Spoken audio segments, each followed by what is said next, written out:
is no democracy outside party democracy. And I will make this very, very clear. I mean, there is presidential democracy, check it out in the US and in France. I really hate presidential democracies. I think they suck, to be honest. You always have one person at the top. It's a bit of a beauty contest, even though people are not very beautiful there. So I think they're really bad. I really like parliamentary democracies. And I think if you want to get away from parliamentary democracies, what do you need to get? Probably a 2/3 majority to change the constitution. So how do you get a 2/3 majority? You go into a political party, you join it, and you try to change it unless you're revolutionary. So for me, to be honest, to sit here and hear you say, political parties are a problem, is a huge problem for me. And the fact that we have a situation...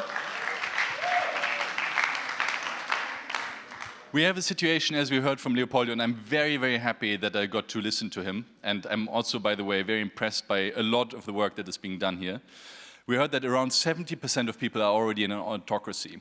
So we are not in a situation where we can be happy about everything, but we really have to think about what we change fundamentally. We have basically polarization that drives families and societies apart. We have populism that destroys the very notion of truth. And we have nationalism that, for me, is also a very destructive force because it pivots nations against each other.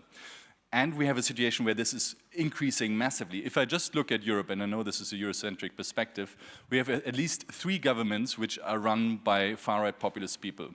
And I just want to give you a personal example. Last mandate, I was sitting with Anna Donat, who is from Momentum, from Hungary, in the same European Parliament in the mandate. She's now, first of all, her election campaign was also already crazy. When she ran, the national press said on TV and on newspaper that she has been raped by her father, and the next day that she made her father rape her. So this is the level of situation that we are at. Now she's facing 10 years of jail because she stood up in a non-violent protest against the government. So the reason why I'm so drastic about this is because I think we need to really rethink how we do things. And one of the core problems, and I'm very happy that this fact has been named, is that only 5% of Europeans, at least, are in a political party. We don't face, at least in most countries, repressions that others face when they join a political party, but we still don't go. And then we are surprised that the parties don't function so well. We're surprised that they're not, working the best way. I think that is lazy. I think it's really cool what you all do in terms of trying to bring leadership into political parties, and I think that's part of the same goal. But I do not think that we can afford to lose talent to everything around political parties and not to the political parties itself. So if you take one thing away from all of this for me is, please, if you are not part of a political party, join one now. And you don't have to agree 100% to everything that's being said. But Leopoldo said it, practicing democracy is pretty hard.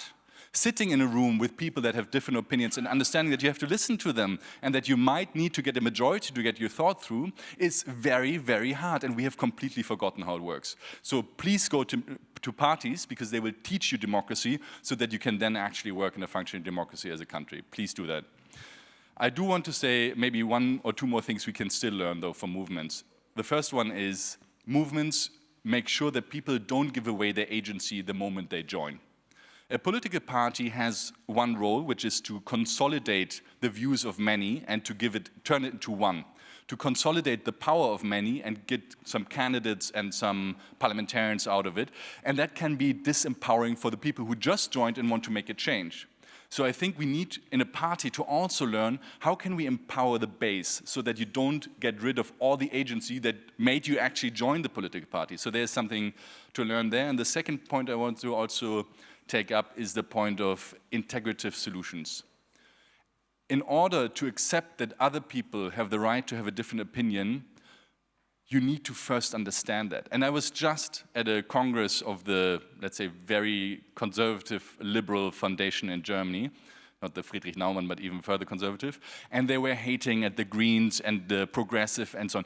If you start hating on the other side on a democratic spectrum, how will you be able to build integrative solutions, basically solutions that work with each other? And this is a problem not only on the conservative side, it's a problem on the progressive side as well. If you think that strong identity statements give you the righteous right to completely disregard what the other side is saying, you will have a much harder time to hear what they actually mean and to understand the valid interests behind it. So if you want better politics, if we want better politics, join a political party now, but get away from being righteous and blaming everyone around you. Thank you so much.